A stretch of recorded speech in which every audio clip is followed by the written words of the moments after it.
Chapter 13.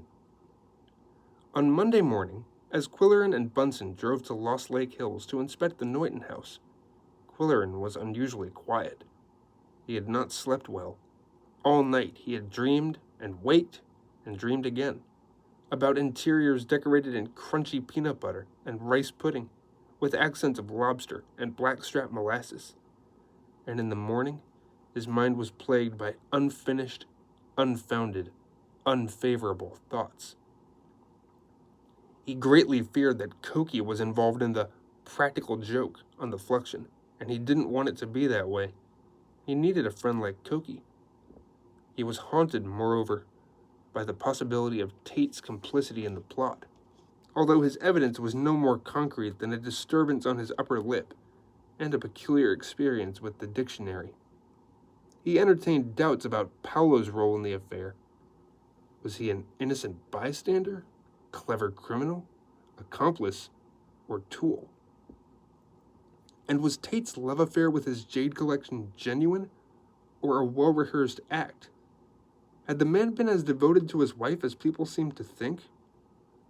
Was there, by any chance, another woman in his life? Even the name of the Tate's cat was veiled in ambiguity. Was it you or Freya? Then, Quillerin's thoughts turned to his own cat.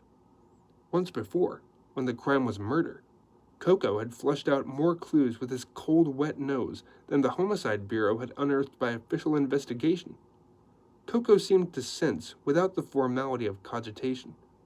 Instinct, it appeared, bypassed his brain and directed his claws to scratch and his nose to sniff in the right place at the right time. Or was it happenstance? Was it a coincidence that Coco turned the pages of the dictionary to hungrily and feed when breakfast was behind schedule? Several times on Sunday afternoon, Quillerin had suggested playing the word game, hoping for additional revelations, but the catchwords that Coco turned up were insignificant: oppositional and optimism, synergetic and cypripedium. Quillerin entertained little optimism, and cypripedium, which turned out to be a type of orchid also called lady's slipper, only reminded him of Koki's toes, wiggling in the luxuriant pile of the goat hair rug. Still, Quillerin's notion about Coco and the dictionary persisted. A tremor ran through Quillerin's mustache. Odd Bunsen, at the wheel of the car, asked, "Are you sick of something? You're sitting there shivering and not saying a word." "It's chilly," said Quillerin. "I should have worn a topcoat." He groped in his pocket for his pipe. "I brought a raincoat," said Bunsen. "The way the wind's blowing from the northeast, we're going to get a storm." The trip to Lost Lake Hills took them through the suburbs and into farm country, where the maple trees were beginning to turn yellow. From time to time, the photographer gave a friendly toot of the horn and wave of his cigar to people on the side of the road. He saluted a woman cutting grass, 2 boys on bicycles, an old man at a rural mailbox. "You have a wide acquaintance in this neck of the woods," Quillerin observed. "Me? I don't know them from Adam," said Bunsen. "But these farmers can use a little excitement. Now they'll spend the whole day figuring who they know that drives a foreign car and smokes cigars." They turned into a country road that showed the artful hand of a landscape designer, and Quillerin read the directions from a slip of paper. "Follow the lake shore, first fork to the left, turn in at the top of the hill." "When did you make the arrangements for this boondoggle?" the photographer wanted to know. "At Lake's party Saturday night." "I hope they were sober. I don't put any stock in cocktail promises. This is a long way to drive on a wild goose chase." "Don't worry. Everything's okay. Natalie wants David to get some credit for decorating the house, and Harry Norton is hoping our story will help him sell the place. The property's worth $250,000. "I hope his wife doesn't get a penny of it," Bunsen said. "Any woman who will give up her kids the way she did is a tramp." Quillerin said, "I got another phone call from Denmark this morning. Norton wants his mail forwarded to Aarhus. That's a university town. I wonder what he's doing there." He sounds like a decent guy. Wouldn't you know he'd get mixed up with a dame like that? I don't think you should judge Natalie until you've met her, Quillerin said. She's sincere. Not overly bright, but sincere. And I have an idea people take advantage of her gullibility. The house at the end of the winding drive was of complex shape, its pink brick walls standing at odd angles, and its huge roof timbers shooting off in all directions. "It's a gasser," said Bunsen. "How do you find the front door?" Like says the house is organic contemporary. It's integrated with the terrain, and the furnishings are integrated with the structure. They rang the doorbell, and while they waited, they studied the mosaic murals that flanked the entrance. Swirling abstract designs composed of pebbles, colored glass, and copper nails. "Crazy," said Bunsen. They waited a considerable time before ringing the bell again. "See? What'd I tell you?" the photographer said. "No one home." "It's a big house," said Quillerin. "Natalie probably needs roller skates to get from her weaving studio to the front door." A moment later, there was a click in the lock, and the door swung inward a few inches, opened with caution. A woman in a maid's uniform stood there, guarding the entrance inhospitably. "We're from the Daily Fluxion," Quillerin said. "Yes," said the maid, standing her ground. "Is Mrs. Norton home?" "She can't see anybody today." The door began to close. "But we have an appointment." "She can't see anybody today." Quillerin frowned. "We've come a long way. She told us we could see the house. Would she mind if we took a quick look around? We expect to photograph it for the paper." "She doesn't want anybody to take pictures of the house," the maid said. "She changed her mind." The newsmen turned to look at each other, and the door snapped shut in their faces. As they drove back to town, Quillerin brooded about the rude rejection. "It doesn't sound like Natalie. What do you suppose is wrong? She was very friendly and agreeable Saturday night. And people are different when they're drinking. Natalie was as sober as I was. Maybe she's ill, and the maid took it on herself to brush us off." "If you want my opinion," said Bunsen, "I think your Natalie is off her rocker." "Stop at the first phone booth," said Quillerin. "I want to make a call." From a booth at a country crossroad, the newsman dialed the studio of Lyke and Starkweather and talked to David. "What's going on?" he demanded. "We drove all the way to Lost Lake Hills, and Natalie refused to see us. The maid wouldn't even let us in to look at the layout." "Natalie's a kook," David said. "I apologize for her. I'll take you out there myself one of these days." Meanwhile, we're in a jam, with a Wednesday deadline and no really strong story for the cover. "If it will help you, you can photograph my apartment," said David. "You don't have to give me a credit line. Just write about how people live at the villa veranda." "All right. How about this afternoon? How about 2 o'clock? "Just give me time to buy some flowers and remove some art objects," the decorator said. "There are a few things I wouldn't want people to know I have. Just between you and me, I shouldn't even have them." The newsmen had a leisurely lunch. When they eventually headed for the villa veranda, Quillerin said, "Let's stop at the pet shop on State Street. I want to buy something." They were battling the afternoon traffic in the downtown area. At every red light, Bunsen saluted certain attractive pedestrians with the motorist's wolf whistle, touching his foot tenderly to the accelerator as they passed in front of his car. For every traffic officer, he had a loud quip. They all knew the Fluxion photographer, and one of them halted traffic at a major intersection while the car with a press card in the windshield made an illegal left turn into State Street. "What do you want at the pet shop?" Bunsen asked. "A harness and a leash for Coco, so I can tie him up on the balcony." "Just buy a harness," said the photographer. "I've got 12 feet of nylon cord you can have for a leash." "What are you doing with 12 feet of nylon cord?"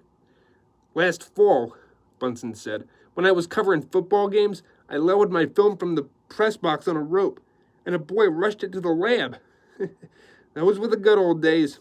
Now it's nothing but crazy decorators, ornery women, and nervous cats. I work like a dog, and I don't even get a credit line." The newsmen spent 3 hours at David Lake's apartment, photographing the silvery living room, the dining room with the Chinese rug, and the master bedroom. The bed was a low platform, a few inches high, completely covered with a tiger fur throw, and the adjoining dressing room was curtained off with strings of amber beads. Bunsen said, "Those beads would last about 5 minutes at my house, with 6 kids playing Tarzan." In the living room, the decorator had removed several oriental objects, and now he was filling the gaps with bowls of flowers and large vases of glossy green leaves. He arranged them with a contemptuous flourish. "Sorry about Natalie," he said, jabbing the stem of a chrysanthemum into a porcelain vase.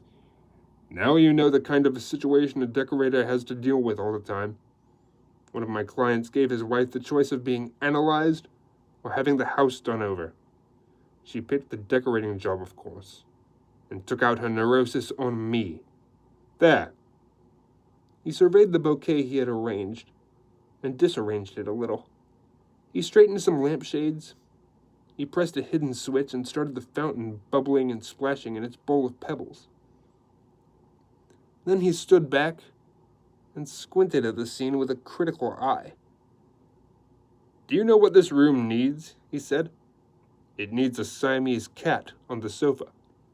"Are you serious?" Quillerin asked. "Want me to get Coco?" Bunsen protested. "Oh no, no nervous cats. Not in a wide-angle time exposure." "Coco isn't nervous," Quillerin told him. "He's a lot calmer than you are." "And better looking," said David. "And smarter," said Quillerin. Bunsen threw up his hands and looked grim. And within a few minutes, Coco arrived to have his picture taken, his fur still striated from a fresh brushing. Quillerin placed the cat on the seat of the sofa, shifted him around at the direction of the photographer, folded one of the velvety brown forepaws under in an attitude of lordly ease, and arranged the silky brown tail in a photogenic curve. Throughout the proceeding, Coco purred loudly. "Will he stay like that without moving?" Bunsen asked. "Sure, he'll stay if I say so." Quillerin gave Coco's fur a final smoothing and stepped back, saying, Stay there." And Coco calmly stood up, jumped to the floor, and walked out of the room with vertical tail expressing his indifference. "He's calm, all right," said Bunsen. "He's the calmest cat I ever met." While the photographer finished taking pictures, Coco played with the dangling beads in David's dressing room and sniffed the tiger bed throw with fraternal interest. Meanwhile, David was preparing something for him to eat. "Just some leftover chicken curry," the decorator explained to Quillerin. "Yushi came over last night and whipped up an 8-boy ristafel." "Is he the one who cooks for your parties? He's a great chef." "He's an artist," David said softly. David poured ginger ale for Quillerin and scotch for Bunsen. The photographer said, "Does anyone want to eat at the press club tonight? My wife's giving a party for a gaggle of girls, and I've been kicked out of the house until midnight." "I'd like to join you, but I've got a date," said David. "I'll take a rain check, though. I'd like to see the inside of that club. I hear it's got all the amenities of a medieval Bastille." The two newsmen went to the press club bar, and Bunsen switched to double martinis, while Quillerin switched to tomato juice. "Not such a bad day after all," said Quillerin, although it started out bad. "It isn't over yet," the photographer reminded him. "That David Lake is quite a character, isn't he?" "I don't know what to think about that bedroom of his," said Bunsen, rolling his eyes. Quillerin frowned. "You know, he's an agreeable Joe, But there's one thing that bugs me. He makes nasty cracks about his friends. You'd think they'd get wise, but no.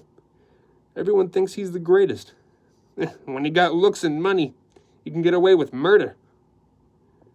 During the next round of drinks, Quillerin said, "Do you remember hearing about a scandal in the Tate family 15 or 20 years ago?" 15 years ago, I was still playing marbles." Quillerin huffed into his mustache. "You must have been the only marble player with 5 o'clock shadow." Then he signaled the bartender. "Bruno, do you recall a scandal involving the G. Vernon Tate family in Muggy Swamp?" The bartender shook his head with authority. "No, I don't remember anything like that. If there'd been anything like that, I'd know about it. I have a memory like a giraffe." Eventually, the newsmen went to a table and ordered T-bone steaks. "Don't eat the tail," Quillerin said. "I'll take it home to Coco." "Give him your own tail," said the photographer. "I'm not sharing my steak with any overfed cat. He lives better than I do." "The leash is going to work fine. I tied him up on the balcony before I left, but I have to buckle the harness good and tight or he'll wiggle free. One fast flip and a tricky stretch, and he's out. That cat's a Houdini." There were other things Quillerin wanted to confide about Coco's capabilities, but he knew better than to tell Bunsen. After the steaks came apple pie a la mode, following which Quillerin started on coffee, and Bunsen started on brandy. Quillerin said, as he lighted his pipe, "I worry about Natalie, and why she wouldn't let us in today. That whole Norton affair is mystifying. See what you can make out of these assorted facts. Natalie gets a divorce for reasons that are weak, to say the least, although we have only her husband's side of the story. I find an earring in the apartment that Harry Norton is supposed to use for business entertaining. I also find out that he knows Mrs. Tate.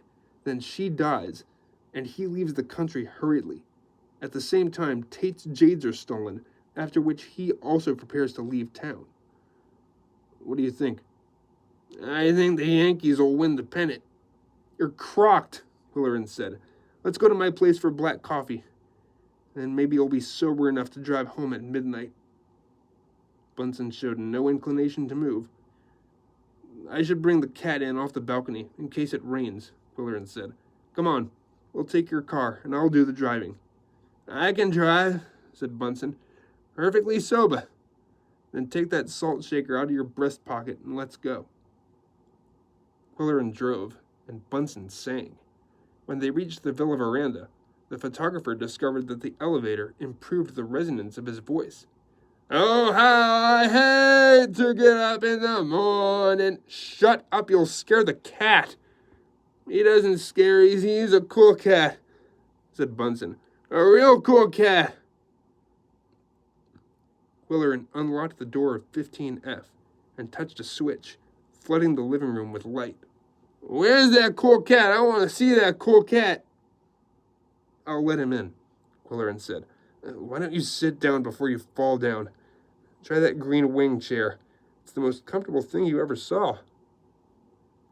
The photographer flopped into the green chair, and Quillerin opened the balcony door. He stepped out into the night.